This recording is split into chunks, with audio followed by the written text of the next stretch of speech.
Hello， 各位野里的观众朋友们，大家好，欢迎收看大事快评哦。没有错，书恒今天又在临时加更了一集这个大事快评哦。为什么呢？很明显的嘛，就是因为呢，今天大罢免全面溃败，我真的是让我觉得非常非常的压抑哦。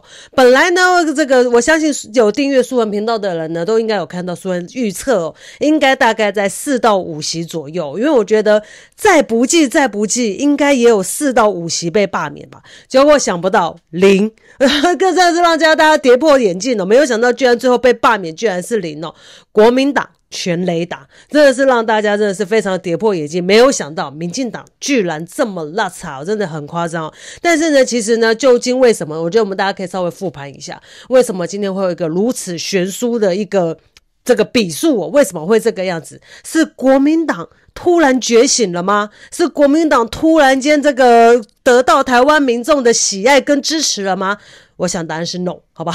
我其实呢，我可以告诉大家，答案不是这个。那是民进党太糟糕了吗？这个答案肯定是 yes， 对吧？其实我可以跟各位分享哦，就是呢，在这一次的大罢免呢，我认为呢，它是意识形态的对决。你要知道，大罢免的整个选举的样态，其实可能跟明年2026或2028的选举样态其实是不一样的。罢免跟选举呢，大家不要把它想成同样都是选举，没有，他们只是都是投票的行为。可是其实呢，它的投票逻辑、动员逻辑是完全不一样的。譬如说像这个，如果像2026、2028这种选举的话，其实呢，就是你要想尽办法成为选民心中的那个第一个支持的对象，就让选民觉得说，我这一票呢，我就是要投给某某人，我这一票肯定要投给书恒，那他就会呢出门去把这一票投给你。所以呢，他其实动员他的呢是我要支持谁，或者是说呢，我不想让谁当选，所以我要去支持谁，它是一个这样子的概念。可是你要知道，在罢免的这个选举当中呢，其实你只有拿到一张票，像今天我去投票嘛，我就只拿到一张选票。那上面选票写什么呢？就是同意罢免跟不同意罢免谁谁谁，而这个选票就很简单，就一张而已，它就2栏，就你要么就勾同意罢免，就盖了，叫盖同意罢免，要么就盖不同意罢免。那你要动员大家出来投票是什么？仇恨动员。所以其实你从这一次的整个操作来讲的话呢，我凭良心讲，我觉得国民党并没有真的很认真在反罢免这件事情，我觉得国民党的努力呢完全不够。但是呢，你却很明显的可以感受到一件事情，民进党积极要做什么？要把整场罢免的行动呢，把它合理成这个所谓的这个反共啊、反中的一个这样子的一个选举。所以呢，其实你可以把它想象成，就是它是一场反中的选举。可是没有想到呢，跟民进党做对抗的是什么？是一个反民进党的态度。所以我们可以这样讲啦，整场大选其实是反中 vs 反民进党，就是这2股意识形态在这一次的大罢免当中进行直球对决。结果我相信民进党千算万算没有想到最后反民进党大胜，反中的这张牌呢被打掉了。所以我相信呢，这个很多的这个青鸟啦、黑熊啦，他们一定会觉得非常傻眼。过去万事万灵的反中牌、抗中牌，怎么这一次呢整个不灵了？为什么？因为很简单，民进党太烂了。所以呢，反民进党的这个意识形态呢，在这一次大获全胜。所以其实你就这个就看得出来，其实在这一次的过程当中，为什么这个国民党会24席全部保住？但是呢，其实呢，我觉得这两边呢，一边有这个战犯，一边有功臣。然后对国民党来讲就有功臣，对民进党来讲，也不能讲民进党，因为民进党从头到尾他都说他没出现嘛。那我们就讲以罢免来讲呢，他有战犯；以反罢免来讲呢，他是有功臣的。我们先从这个罢免的战犯来说好了。其实呢，我跟你讲不胜枚举，但我可以跟各位分享有几个人了。比如说呢，像是这个89。对吧？因为89呢，在这个网络上的仇恨值其实非常的高，而且他每一次呢，在帮罢免团体宣传的时候，他就很奇怪，很喜欢找着路人的嘛。你知道路上如果有人跟他讲说，我对不起，我不支持罢免，或者是我不想听，他就会贴着人家，然后追着人家，然后对人家大吼大叫。你在直播全世界都看到了，就是你一个算公众人物吧，一个这么多粉丝的网红，对，观看量那么高，赚那么多钱，一个公众人物，然后在路上追着一个老人家，然后对他鬼吼鬼叫，然后不准人家走，人家就会觉得你干嘛？你现在是觉得你很了不起了吗？为什么要这样欺负一个这个手无寸铁的老人家？然后再来呢，89还讲了什么？如果大罢免失败的话，那未来赖清德要如何戒严？你知道他讲这句话其实杀伤力很大的，大家就会想说，哇，原来你赖清德真的想戒严呢？原来当初民进党的小编发文支持韩国戒严这件事情，其实你赖清德根本就在想这件事情嘛。八九讲出了大家内心的恐惧，所以我觉得头号战犯那肯定是八九，对吧？再来是谁呢？再来呢，其实我觉得第二号战犯呢，那肯定要给柯建铭了。为什么？因为呢，柯建铭呢，其实常常会讲一些让大家觉得说，原来民进党在想这些事，譬如说恢复刑法100条。你要知道，刑法100条在台湾来讲，我认为已经算是禁忌了。大家会觉得说，好不容易把刑法100条废除之后，大家觉得台湾才真正的走向了这个民主的道路。结果你现在柯建铭上来跟我们讲说什么，可能未来要恢复刑法100条，你觉得台湾民众能够接受吗？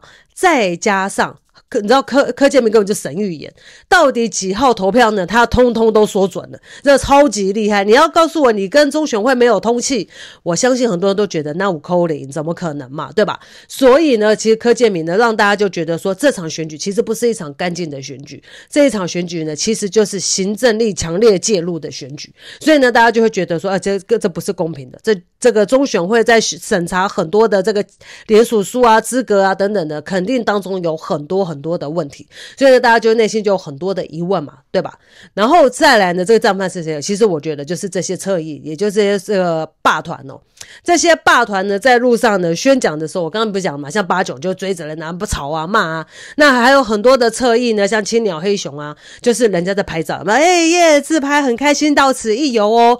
然后呢，他们就走过来。你是谁？你在干嘛？你为什么要拍照？你是不是大陆来的？他不会讲你是大陆，他说你是不是中国来的？你说，然后我要检查你的手机。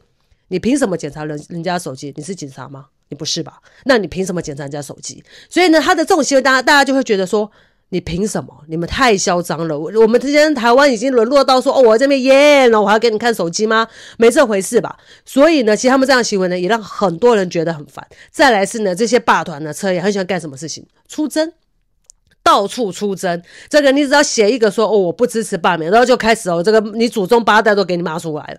所以大家就觉得说，为什么我今天在台湾，我连讲一个我内心的想法的自由都没有？各位还记得吗？之前这个青鸟啊、黑熊啊，在围这个立法院，在青岛东路把立法院围起来的时候，你知道在立法院对面是哪里吗？就是台大的儿童医院。你知道这些儿童啊，他们住院的就肯定生病才住院嘛。晚上他们需要什么？好好的休养，因为他们生病了嘛，需要养病嘛。然后呢，这些霸团在下面懂之，人家在上面休养，你在下面懂之。然后家长受不了了，开窗骂你们了，他们还在你知道还跟人家对骂，就是你已经错了，你还要跟人家对骂。所以你知道青鸟跟黑熊在做这些行为的时候，老实讲呢，我觉得这一次大罢免会失败，某种程度上也在为他们过去的行为买单哦。然后再来呢，我们再看看还有谁，比如说像这个民进党的这个沈伯洋，比如说像这个郭玉琴，有没有？为什么会提到他们呢？因为沈伯洋就要自诩，也不是自诩啊，大家都觉得他是这个黑熊的爸爸嘛。就是你看黑熊宣布他搞出来的吗？郭玉琴不也是到处骂，我要检查你的手机吗？结果后来发现，哇，你们在台湾讲这个反中抗中，讲的哇震天尬响，什么反共你们有多么了不起？结果后来发现，你们家人其实都在大陆做生意啊，对吧？而且都这个说一套做一套，所以大家就觉得你们通通都是妥妥的双标吧。所以其实我觉得他们也是战犯了。那再来还有谁呢？那肯定呢就要提到赖清德了。为什么？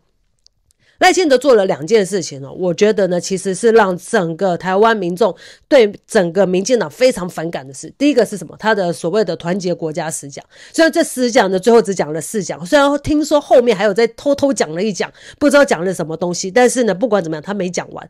可是他光讲前面这4讲呢，大家就已经觉得 Oh my God， 你到底在讲什么？就是你格局小，然后历史的这个了解非常的有限，而且呢，你还想尽办法要把跟不认同你的人把它清除掉，你把大家界定为所谓的杂质，大家会觉得说，哇，你根本就是一个独裁专制的人耶，大家会觉得你实在太可怕了。所以呢，这个让大家觉得对于赖清德非常的不信赖，这是他第一个错误。第二个错误是什么？就是呢，这一阵子发生什么事情？台南遇到风灾嘛，救灾这件事情，其实正常来讲，你就按照过去的 SOP 下去做嘛，你就让这个军队、让军人能够下去协助去救灾，因为在过去往年都是这样子啊。今天当台湾遇到重大的这个自然灾害的时候，军人都会下去救灾的，这是非常正常的。可是今年碰巧遇到了汉光演习，正常来讲啦，那时候我其实也跟我很多朋友聊，我就说我不懂如果今天我是赖清德，我会把汉光演习先停下来，大家全力救灾，因为老百姓民众的这个生命跟财产比什么都还要重要。我如果今天我是赖清德，我会这么做。可是我无法理解赖清德为什么今天宁愿把救灾放在一边，他也要全力来做汉光演习，甚至为了汉光演习告诉大家军人不这个你知道这些救灾啦、整理啊干嘛的，这个不是军人该做的事情啦。就是大家就会觉得不对啊，过去我们看到嘛，救灾的时候不是军人都会协助帮忙吗？为什么现在军人不行了嘞？对吧？然后再加上大家看到很多的这个有人这个台南的灾民因为自己的家里屋顶掀翻之后要上去维修，掉下来不幸摔死了，这是一个很大的悲剧。再来也有人看到嘛，有人为了要自己修这个屋顶，然后找人帮忙修，就最后被人家诈骗。然后诈骗这件事情也是大家内心的痛，你知道台湾每年这个被诈骗的金额有多少吗？对吧？所以就这两件事情其实让大家看到说赖清德根本没有苦民所苦，你根本没有把台湾民众放在你内心最重要的那一块，所以大家就觉得说你赖清德这个样子，我们一定要给你一点教训。所以我觉得这几个人其实应该还有更多啦，但是我大概简单举例一下，这些人其实就是罢免的战犯，你们会败成这个样子，其实你真的要怪他们。那老实说，那你说今天反罢免的功臣有谁呢？我必须讲我觉得国民党没有功臣。我跟很多人聊天，我都说我觉得国民党没有很积极啊，甚至我在直播的时候我都觉得国民党已经弃守了。所以你说今天这些民意代表立法委员们，他们努不努力为了自己的位置保卫战，也应该努力啦。但是呢，说实在话，国民党党中央并没有用很大的力气，除了你今天可能办一场造势大会之外，其实我看不到国民党的党中央干了什么事情。但是呢，我必须讲了，我觉得这个工程里面呢，其实我觉得要讲3个人加一团体，我觉得这些人才是真正这一次反罢免的大工程。一个团体是谁？就是民众党。前2天我访问修哥的时候，周瑜修哥的时候，我那时候就是问他说，你们民众党为什么要这么用力去帮国民党啊？那他就讲说，因为他们很清楚的知道，如果说今天民进党真的把国民党罢掉，真的是全面开罢的话，对于台湾的未来来讲将会非常非常的危险，所以他们一定要全力支持国民党，要帮国民党度过这样子的一个难关。就你看得出来民众党很认真很努力，非常的用力在进行反罢免的宣传啊、动员啊等等，我觉得以他们政党的能量来讲，他们真的尽力了。那再来3个人是谁？黄国昌馆长跟现在被压在土城看守所的柯文哲。我们可以看到嘛，不管是黄国昌或者是馆长，其实真的很认真直播，很认真的在这个镜头前面告诉大家为什么我们要反罢免，告诉大家为什么民进党会这么糟糕，为什么他们要如此的监督民进党等等等等之类的。其实让很多的小草跟中间选民觉得说，对，我觉得民进党太烂了，虽然我不见得我多喜欢我这个地方的立法委员，但是我为了给民进党一个教训，我要出来投票。所以呢，其实呢，馆长呢跟黄国昌呢，他们是真的非常认真在开直播。你看嘛，馆长天天开，一直在开直播，告诉大家啊，你要出来要支持啊，然后还帮这个国民党的人站台嘛，对吧？那为什么会提到柯文哲呢？因为柯文哲的案子让很多的小草非常的悲愤。前2天我访问馆长其实当我问到柯文哲的时候，他的那种恨，你很明显看得出来，因为馆长他们对民进党的那个恨，我觉得馆长就是小草的缩影，就是你可以很明显看得出来，因为柯文哲他们对民进党的恨是非常非常强烈的，那种强烈到你是无法去言语的那种强烈。我们可以看到嘛，这一阵子看到了这个彭正生副市长他太太的这个跳楼的这件事情，让很多的小草觉得说，哇，你整个问政的过程当中你有重大的瑕疵。大家也看到，当彭正生在法院里面想要作证的时候，他就是去忍住他悲伤的情绪，他都要出来作证的时候，最后审判长告诉他说，我认为你的情绪不稳定，所以呢，这个你现在不能作证，我们延到9月份我们再来作证。大家就会觉得说，你是不是不想让他讲话？你是不是不想让他讲话？就大家这个直觉反应就是这样子嘛，大家都会觉得整个金华城的案子就是充满了政治力的介入，再加上你说柯文哲到底整个案子到底有什么关键证据吗？没有金流啊，你的金流是谁？行贿者你一直说是沈庆金，但是沈庆金用什么来行贿他？你却一直没有证据，你的金流是什么？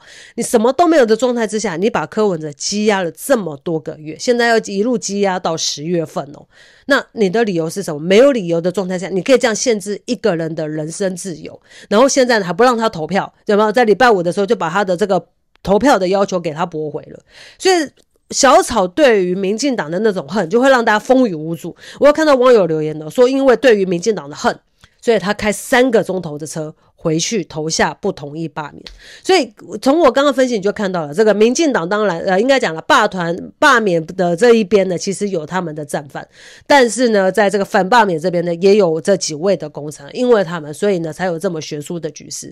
那各位可能在想说这个罢免结束了，那是不是台湾就可以这个回归于平淡了呢？是不是2026、2028这个蓝白就可以躺着选呢？我可以跟大家讲，没那么简单。为什么没那么简单？首先呢，823呢这个第2场罢免就跟着来，但是其实我老实讲啦，第一波罢免8成这个样子，第二波我个人认为啦，应该会全部都 safe， 尤其是这些人呢，地方经营都非常的扎实，所以我不认为呢这些人会有问题，所以我觉得823会 safe， 但是呢，我不认为民进党就会就此收手，民进党就觉得对，我们应该虚心检讨，我们应该要改过，我们不要再继续乱搞了，不要再用政治去乱搞了，我们应该这个团结一起来让台湾更好，没这回事啦。我们都知道民进党的个性，所以呢我个人判断呢，我觉得台湾在未来的内部斗争呢会更加的强烈，政党跟政党之间的斗争呢会更加的严峻。所以不要想说大家可能要开始该洗洗该睡睡，明天大家还是要工作是要工作，但是政坛上面呢依然会持续的动荡跟斗争那2026是不是国民党啊国民党民众党都躺着选的，2028我们就准备政党轮替呢？没那么简单。我刚刚不是讲了吗？这个选举呢跟罢免是2种不同的选举思维，我刚刚也分析过了。但是呢，你要想到了2026、2028，首先第一个问题是蓝白到底合不合？我知道馆长有一直讲了，就说他讲说呢，这个蓝白一定会合的，你确定吗？其实因为我们对国民党的事还蛮有经验的，因为我过去在新党待过嘛，所以其实跟国民党之间的这个交往啊交手啊，我大概呢都有一点经验了。虽然我可能没有直接，但是听我们郁主席讲，我也大概清清楚楚了啦。国民党的个性是这样子今天当他有难的时候，他会希望呢大家都能够帮他，大家都可以团结在他之下。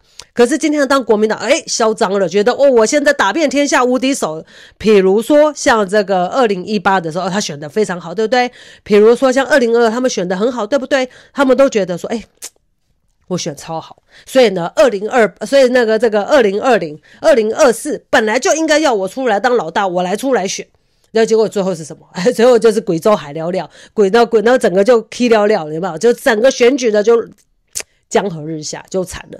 所以呢，你看呢，这一次国民党全员这个脱困之后呢，他们会不会呢心生骄傲呢？我不知道。但是呢，我要提醒一下啦，就是如果说国民党还是过去的国民党，他们现在就会觉得，你看我们都脱困了。我跟你讲，2026我们躺着选呐，2028我们绝对没问题的，卢秀燕出来绝对这个打遍天下无敌手啊。那如果他们是这个心态的话，蓝白之间会不会合，就要打上一个大大的问号了。所以呢，这个到底2026、2028会不会呢这个选得很好，我不知道。但是我们要先讲，哪怕2026国民党啊民众党选得非常很好，不代表2028就会政党轮替。其实在这当中有太多的变局产生。我刚刚不是讲了吗？2018的时候国民党大胜，2022的时候国民党也大胜，但是最后呢2020蔡英文拿了817万票，2024的时候呢赖清德得到了这个少数的胜利。但不管怎么样，其实呢我觉得每一步大家都要战战兢兢。如果大家今天想要的是拉下民进党的话，再也呢要先团结。但是呢我没有办法啦，我没有办法去预言说国民党最后会不会愿意跟民众党团结，但是我们只能期待拉下民进党，那再也先团结。只要蓝白真的能够合出一个人选，不管是在地方大选还是这选到了中央，只要蓝白团结，一定可以拉下民进党。我也相信呢民进党的倒行逆施应该引起了很多人的愤怒跟抗议了。我们希望大家继续维持下去，让2026、2028民进党都惨败收场。好了，这就是我们今天的节目了。如果大家有任何想法要跟我们讨论的话，欢迎在下面留言哦。记得大家记得要按赞、订阅、分享、开启小铃铛，一键3连哦。拜拜。